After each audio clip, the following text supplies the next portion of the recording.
satu ini melambangkan kemakmuran dan keberuntungan. Ada yang tahu nggak ikan apa ini? Otan tahu, Otan tahu. Ini kan ikan koi pembawa hoki. Wih, banyak banget, Bun. Wah.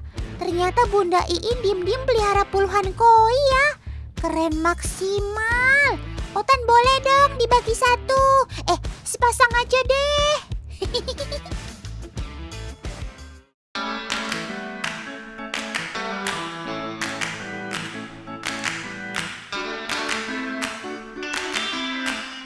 Wadidaw.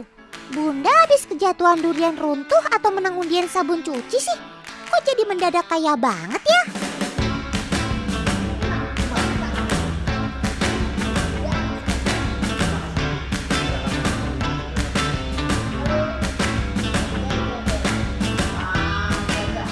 Eyalah, Bunda, bangun Bun. Otan ini loh, udah lagi mimpi indah banget malah dibangunin. Lagi mimpi serasa jadi orang kaya, punya koi banyak banget. Gimana nggak kaya? Harga koi itu fantastis banget. Satu ekornya puluhan juta, bahkan sampai ratusan juta. Tan, Bunda mau tidur lagi biar jadi orang kaya. Jangan Bun. Syuting ya. Ayo.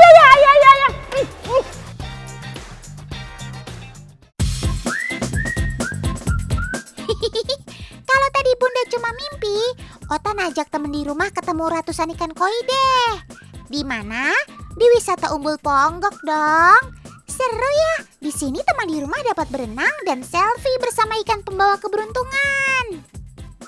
Ikan dari keluarga ikan karper atau mas ini mempunyai sebutan Nishikigoi dalam bahasa Jepang, yang bermakna permata kehidupan atau bersulam emas atau perak. Di negeri Sakura, ikan koi diartikan sebagai simbol cinta dan persahabatan. Wah, apa karena ini ya kamu jadi ikan yang cocok untuk berinteraksi langsung dengan pengunjung Umbul Ponggok Sob? Ikan hias air tawar yang harganya selangit ini cukup fenomenal loh di Asia. Bahkan mitos-mitosnya bukan lagi jadi konsumsi orang Jepang atau Tiongkok. Astaga, Bunda Iin lagi apa ya? Duh, Otan balik ke sana lagi deh. Nanti ada yang ngambek lagi. Nah teman, tahukah kalian jika ikan koi juga tidak boleh terlalu sering diberi makan? Untuk mengejar ukuran koi yang besar bukan berarti sesering mungkin diberi makan ya. Dalam satu hari cukup 3-4 kali pemberian pakan dengan takaran yang pas. Sebetulnya ikan koi sangat mudah makan. Mulai dari kutu hingga ganggang di dasar kolam bisa menjadi makanan koi. Tapi kalau berani pelihara koi, sudah pasti pakannya nggak main-main deh. Tan, hobi mahal itu seperti ini. Perawatannya itu betul-betul ekstra. Makannya, peletnya harus yang bagus dan mahal. Karena mempengaruhi corak dan warna tubuhnya.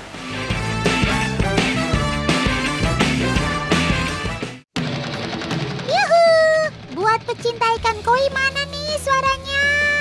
Kalau ingat harga koi impor jutaan rupiah dan perawatannya yang mahal, kenapa ya masih banyak penghobi ikan koi di Indonesia?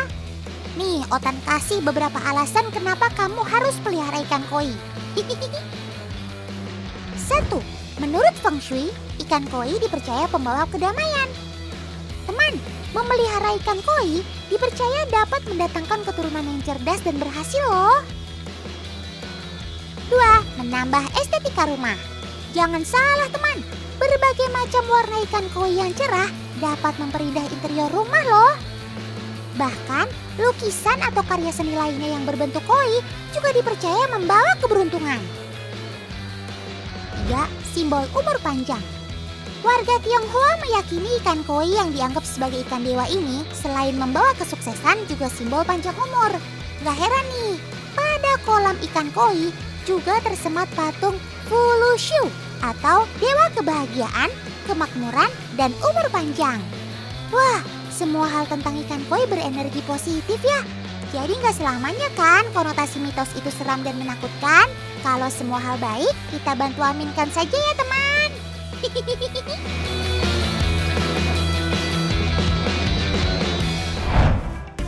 Wah, Nanteyosai.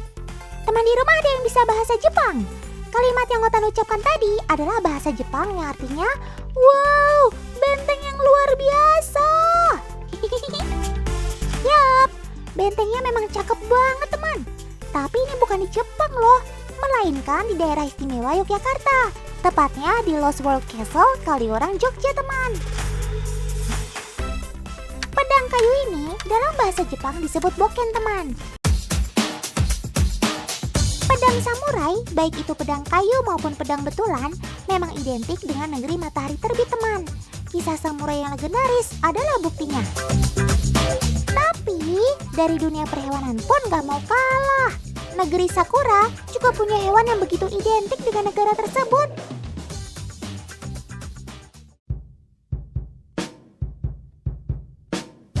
Teman di rumah, menikmati ikan koi gak melulu hanya dari kolam. Dari akuarium seperti ini juga bisa loh.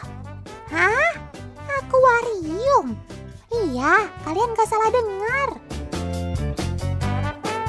Sini Otan kasih tahu caranya. Akuarium custom ini modelnya memang berbeda dari akuarium kebanyakan teman.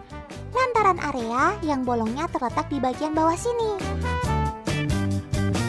Setelah akuariumnya kita tegakkan di dalam kolam, kita harus menyedot udara yang ada di dalam akuarium ini. Tujuannya supaya air di kolam bisa masuk ke dalam akuarium. Cara menyedot udaranya sendiri bisa dengan selang seperti ini teman. Teman di rumah, ayo bantuin dong KDB-nya. Kan kasihan tuh nggak ada yang bantuin.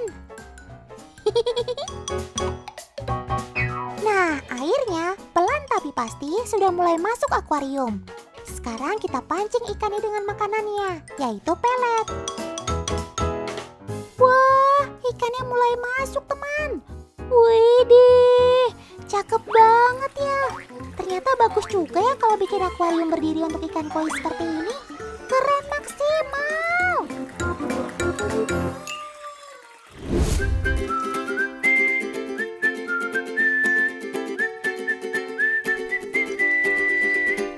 Nah, untuk dapat ikan koi kualitas super, sudah tentu didapat dari indukan yang bagus pula. Ini dia indukan unggul yang akan dijodohkan. Usianya sudah di atas 3 tahun.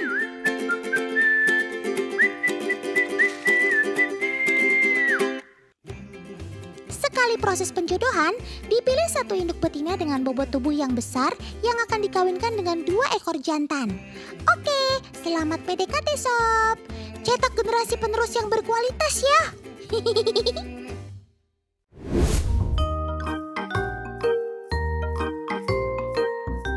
Setelah proses penjodohan berhasil, indukan ikan koi akan bertelur. Hah, sudah ada tuh telur-telurnya teman. Tanaman eceng gondok ini sebagai wadah pelekatnya. 1, 2, 10, 100, 1000. Wah, banyak deh pokoknya. Jumlahnya bisa mencapai ribuan. Nah, dalam 3 hari, telur-telur ini akan menetas. Itu dia. Ada yang sudah keluar dari cangkang.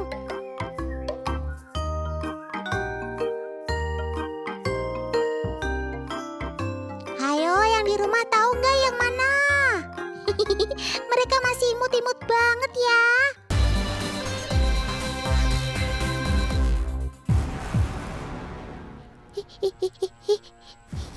Itu apa?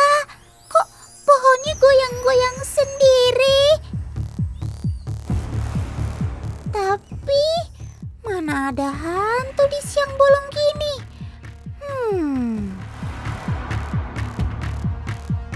Paman editor, coba kasih close up-nya dong.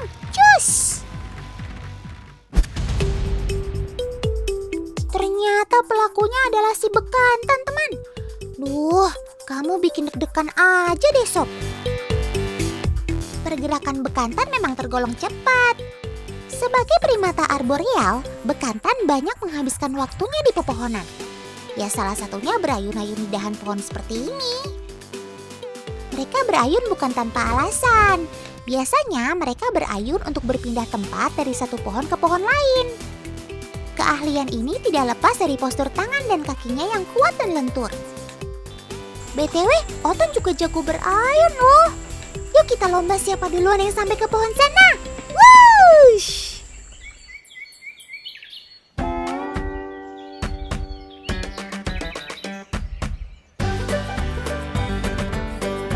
Tahu dong apa yang jadi keunikannya? Yaps, hidung dan perutnya. Ikonik banget kan?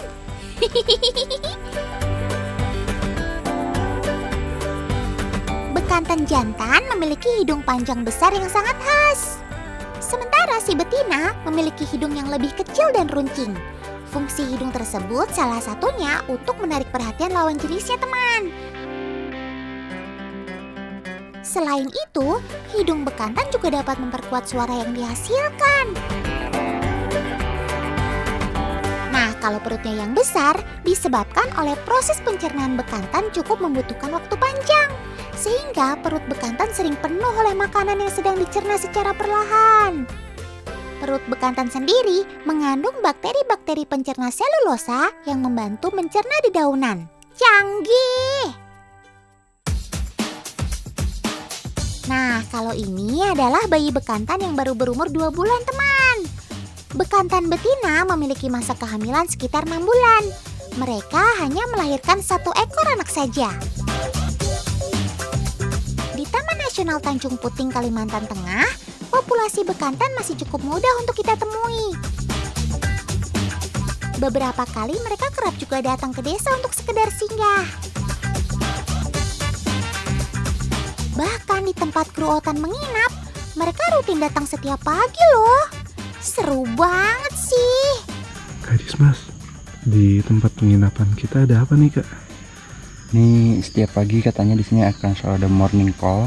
Cuma yang bangunin kita adalah bekantan-bekantan yang lari-lari di atas atap. Mantap. Seru.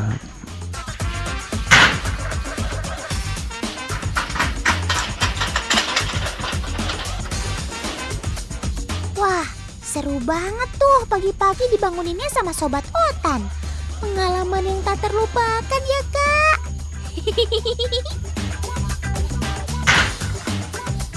Bekantan merupakan satwa yang berstatus endangered atau terancam punah dalam daftar IUCN. Oleh karena itulah, keberadaan bekantan di sini tetap dijaga. Dan yang terpenting, kita tidak boleh memberi makan ya. Cukup menikmati keindahannya saja.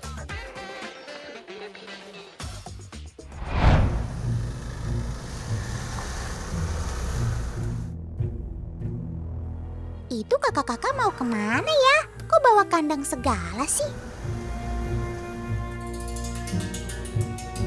Gerak-geriknya juga mencurigakan. Sepertinya Otan harus berubah menjadi detektif.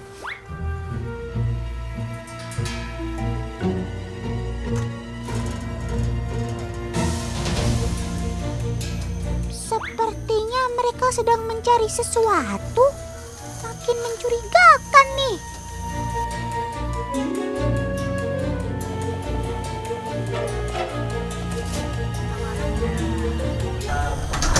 Rumah Mang Arif? Nggih, iya. Oh iya, berarti yang sana Mang Arifnya. Nggih. Berarti kayaknya nelfon kami semalam tuh. Nggih, ya. Oh iya, ini kami dari sahabat Bekantan Indonesia. Kami anak Rizky Bekantan yang pian laporkan semalam. Kira-kira bekantannya di mana ya? Ini ada lu ambil kantung bentar, Pak.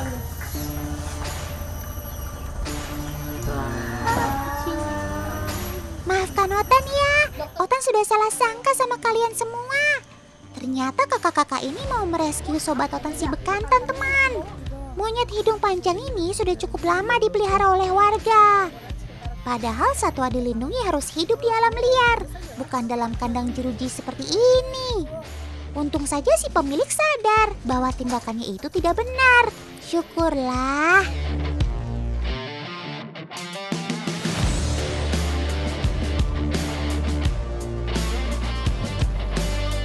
Setelah sampai di pusat rehabilitasi, bekantan langsung diperiksa kesehatannya.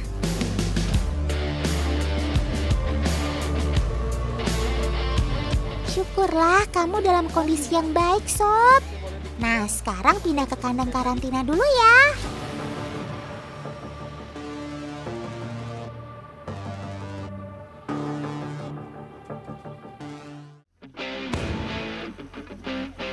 proses karantina bertujuan agar bekantan dapat beradaptasi ketika dilepas liarkan nanti. Di habitatnya, bekantan membentuk kelompok yang terdiri dari 3 hingga 30 ekor.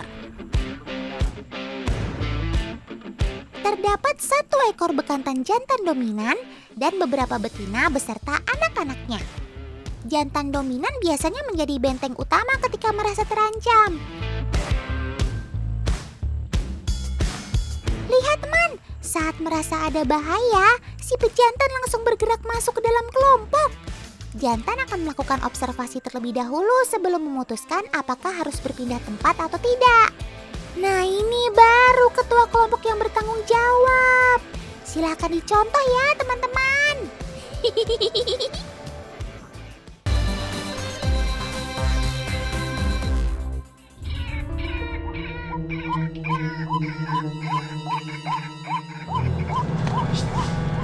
Mas, ini ada suara-suara. Suara apa ini? Kok sepertinya menyeramkan ya? Suara kayak di sini, depan bambu ya. Otan asing deh dengan suara ini. Jangan-jangan suara hantu.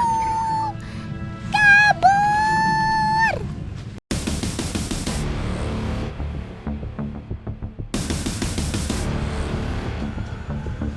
Ini kok tim si Otan sudah tahu ada suara aneh malah dicari sumber suaranya sih?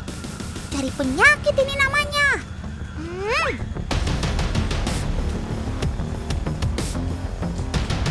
Teman, sekedar tips nih untuk kalian. Jika berada di hutan mendengar suara misterius, jangan dicari ya. Karena bisa bermula dari situ kita akan tersasar. Tapi untung saja kali ini tim Siota didampingi oleh warga sekitar yang tahu seluk-beluk hutan. Shh, sepertinya kita sudah menemukan sumber suara tadi, teman. Oh iya itu. Kalian lihat apa sih? Kotan gak melihatnya. Tolong kasih jarak kakak-kakak. Oh alah, ternyata benar ini pelakunya teman. Nyaring banget sih suara kamu Sob, sampai terdengar ke dalam hutan. Oh iya, Otan kenalin dulu nih. Dia adalah burung ruak-ruak, atau bisa juga disebut kareopadi teman. Tapi burung ini termasuk burung pemalu teman. Oleh karena itu, kita harus perlahan untuk mendekatinya, supaya tidak kabur. Oh iya, tahu nggak kenapa Otan tadi merinding? Karena di beberapa daerah, suara ruak-ruak menjadi mitos bahwa itu adalah suara roh jelmaan. Tapi untung saja itu cuma mitos. Tapi cukup buat Otan takut juga sih.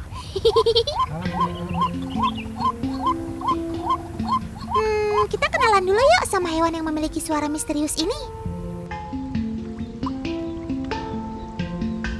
Burung ruak-ruak yang memiliki nama latin Amarornis vinicurus merupakan spesies burung yang termasuk dalam keluarga Rallidae.